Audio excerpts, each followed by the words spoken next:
Mesdames, si vous avez plus de 65 ans, la façon dont vous parlez lors de vos rendez-vous médicaux pourrait mettre votre santé en danger et personne n'en parle. J'ai vu beaucoup trop de femmes âgées entrer dans mon cabinet et saboter inconsciemment leurs propres soins simplement à cause de leur façon de communiquer. Dans cette vidéo, je vais vous expliquer les 7 plus grandes erreurs de communication que font les femmes âgées chez le médecin et comment les corriger. Alors restez avec moi jusqu'à la fin car l'erreur numéro 7, c'est quelque chose que même les femmes intelligentes font sans s'en rendre compte. Avant de commencer, n'oubliez pas d'aimer cette vidéo, de vous abonner et dans les commentaires, dites-moi, avez-vous déjà quitté un rendez-vous en vous sentant incomprise? Première erreur, parler trop poliment et ne pas être prise au sérieux. J'ai perdu le compte du nombre de femmes âgées que j'ai vues venir dans ma clinique et parler avec tant de gentillesse, d'humilité et de bonne manière qu'on aurait presque envie de leur donner une médaille d'or pour être la patiente parfaite. Mais laissez-moi vous dire quelque chose d'un peu inconfortable. Être trop poli dans un environnement médical ne vous aide pas, cela vous nuit. Laissez-moi vous expliquer pourquoi. Les médecins, surtout ceux des cabinets très occupés, sont formés consciemment ou inconsciemment pour faire du triage d'urgence. Nous écoutons non seulement ce que vous dites, mais comment vous le dites. Alors, quand une femme entre et dit quelque chose comme « Oh, ce n'est probablement rien, je ne voulais pas vous faire perdre votre temps », cela s'enregistre automatiquement dans notre cerveau comme priorité faible. Nous sommes humains aussi.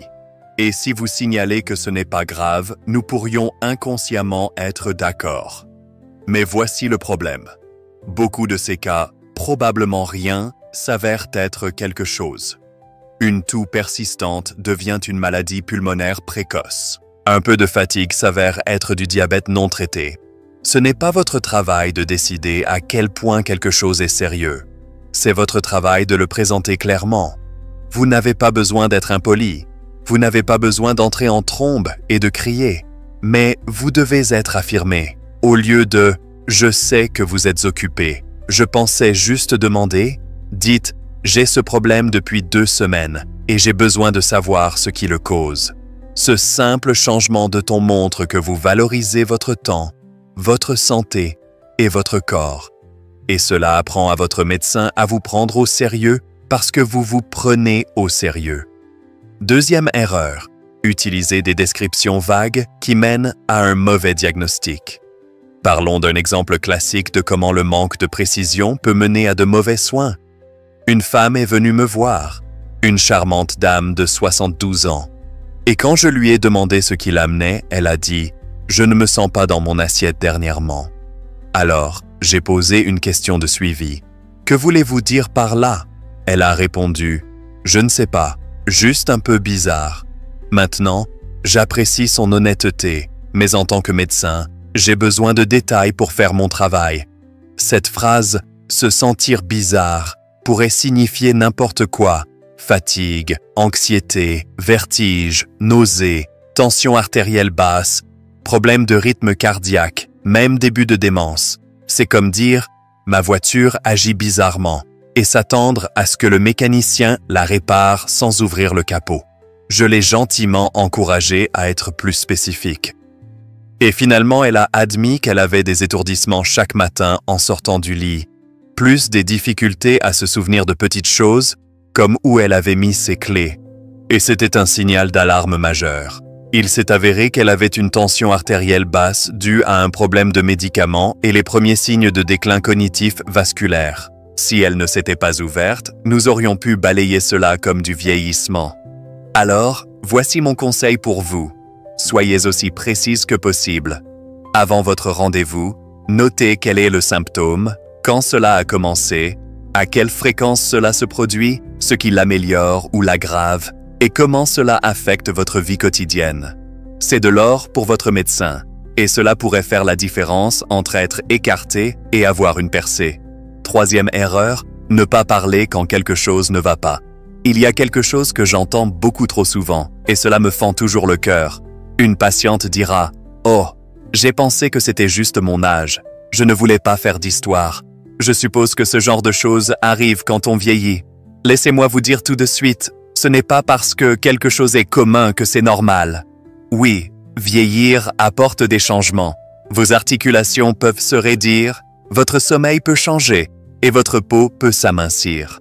Mais vous savez ce qui n'est pas juste de la vieillesse?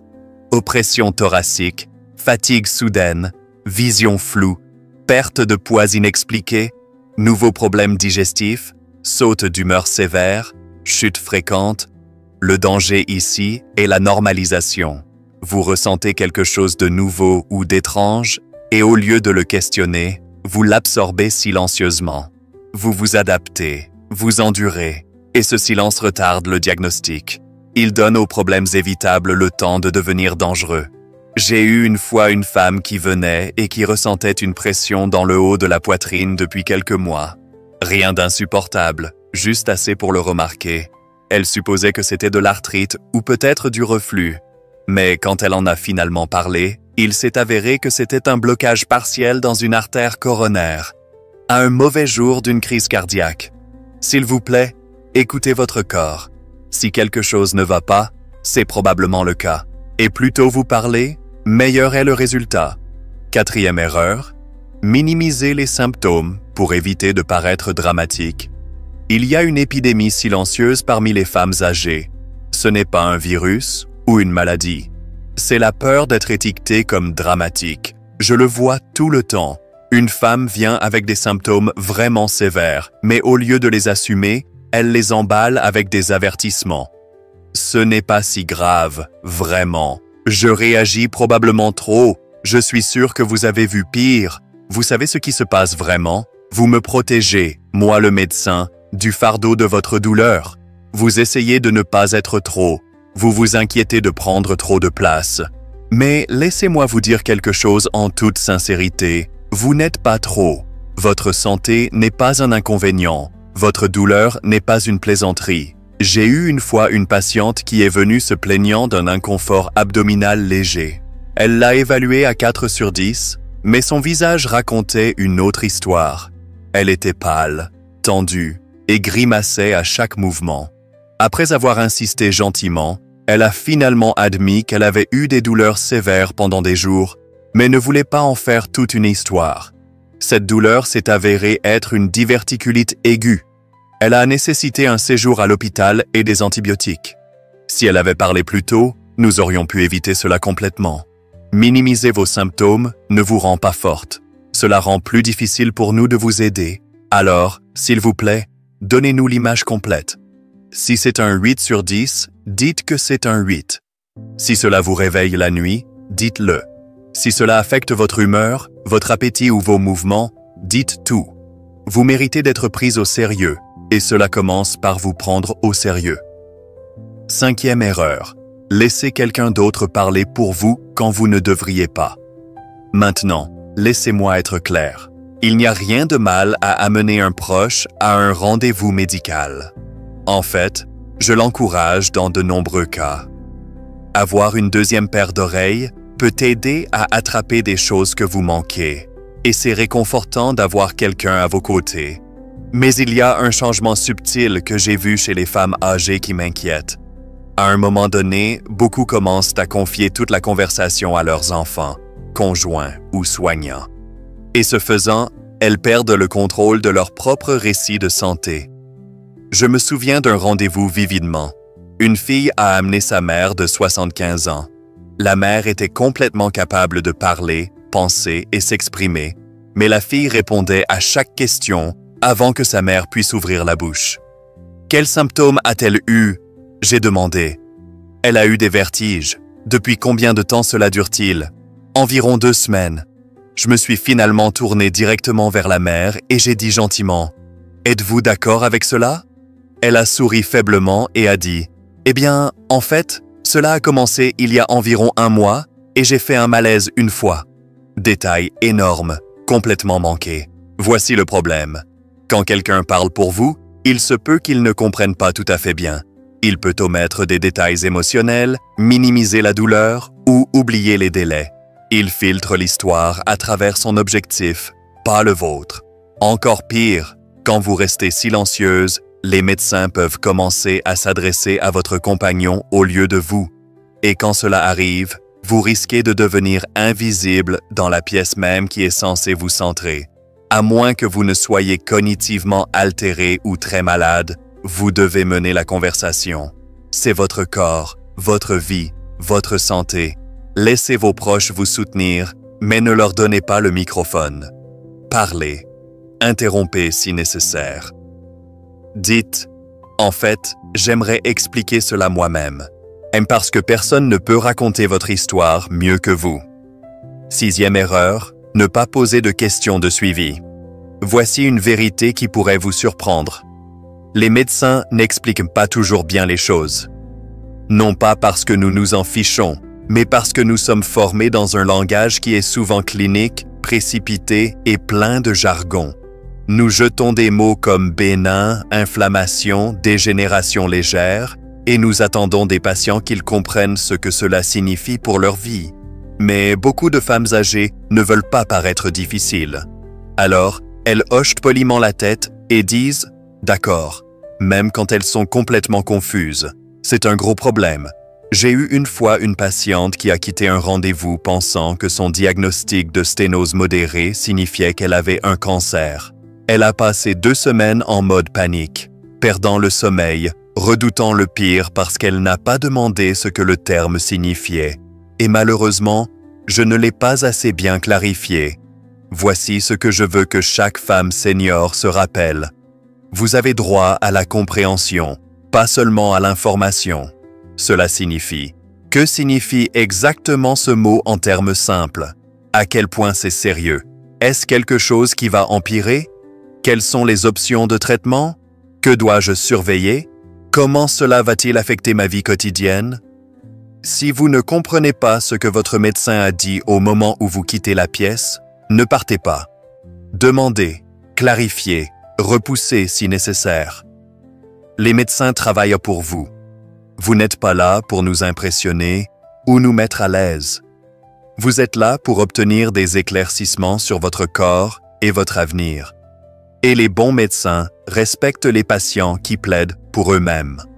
En fait, ce sont généralement ceux qui vivent plus longtemps, gèrent mieux les maladies chroniques et évitent les visites hospitalières inutiles. Alors, la prochaine fois que vous êtes chez le médecin, ne vous contentez pas de hocher la tête et de partir. Parlez, prenez des notes et ne partez pas tant que cela n'a pas de sens. 7e erreur. Ne pas apporter de notes ou partir sans elles. Je veux partager quelque chose de pratique maintenant parce que cette erreur est extrêmement commune mais complètement évitable. Quand les femmes âgées viennent au rendez-vous sans notes ou partent sans instructions écrites, elles oublient des choses. Ce n'est pas un défaut de caractère. C'est juste comment le cerveau humain fonctionne, surtout sous stress ou dans des environnements non familiers. Laissez-moi vous donner un exemple. J'ai diagnostiqué une fois une femme avec une insuffisance cardiaque légère. Nous avons eu une conversation de 30 minutes sur les médicaments, la surveillance des fluides, la pesée quotidienne et les restrictions de sodium. Elle a hoché la tête tout le temps. Elle a même dit qu'elle comprenait. Mais quand elle est revenue 2 semaines plus tard, ses chevilles étaient enflées, son poids avait augmenté et elle n'avait aucune idée de ce que la rétention d'eau signifiait. Quand j'ai demandé « Avez-vous fait la pesée quotidienne ?» Elle a dit « Vous vouliez que je me pèse ?» La vérité est qu'elle a simplement oublié, et cela aurait pu mener à une admission à l'hôpital. Alors, voici la règle. Écrivez tout avant le rendez-vous. Notez une liste de symptômes avec des dates approximatives, des préoccupations spécifiques ou des questions auxquelles vous voulez des réponses. Tout changement récent dans les médicaments, l'alimentation ou les niveaux d'énergie. Pendant le rendez-vous, soit écrivez ce que le médecin dit ou demandez-lui d'écrire les instructions pour vous. Si votre mémoire n'est pas excellente ou si votre écriture est tremblante, apportez un petit carnet et demandez à votre médecin de le noter pour vous. La plupart le feront volontiers ou demanderont à votre compagnon d'aider à l'enregistrer. Et après, relisez ces notes. Gardez-les en un seul endroit. Apportez-les à votre prochaine visite. Votre santé est une histoire à long terme et vos notes sont le journal. Sans elles, vous comptez sur la mémoire. Et soyons honnêtes, même les médecins oublient des choses s'ils ne les écrivent pas.